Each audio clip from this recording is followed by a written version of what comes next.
We're getting some more breaking news. NSCN-K insurgents have decided to surrender and join the mainstream. Around 50 Naga militant outfits, insurgents, are likely to join the mainstream. This is what military sources are telling Republic TV. This faction, remember, is led by Nikki Sumi, who had just a few days back announced and offered a ceasefire and in a way expressed the willingness to work towards a peace process. My colleague Shivani Sharma is also joining us with more on this. Shivani, what more are you picking up? See, this is a major breakthrough after the NIA, which was looking for Nikki Sumi, and he is the NSCN-K group's militant leader, and with him 50 militants will be joining the mainstream. That's what we are getting to know.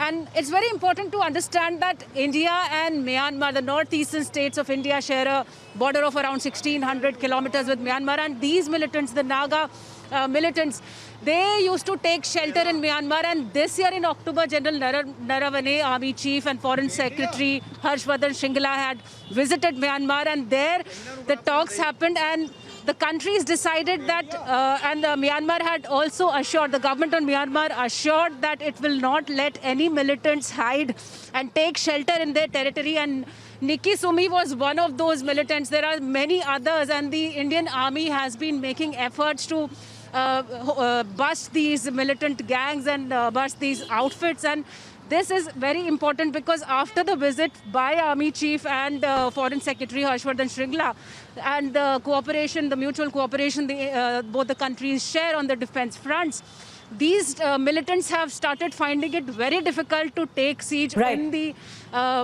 neighboring country, and that's how it. And army has also been making a number of operations, number of efforts to convince also, and also to bust these outfits in northeastern states. And that is the outcome when these militants have now decided, they have already accepted it several times, that it's becoming very difficult for them to survive now after the Myanmar government has also being quite vigilant about these hideouts of the militants. So it is a major breakthrough, and we are also getting some updates that many other militants of the area will be joining the mainstream very soon. So it is a very important and major breakthrough. All right, Shivani, we'll have to leave it at that.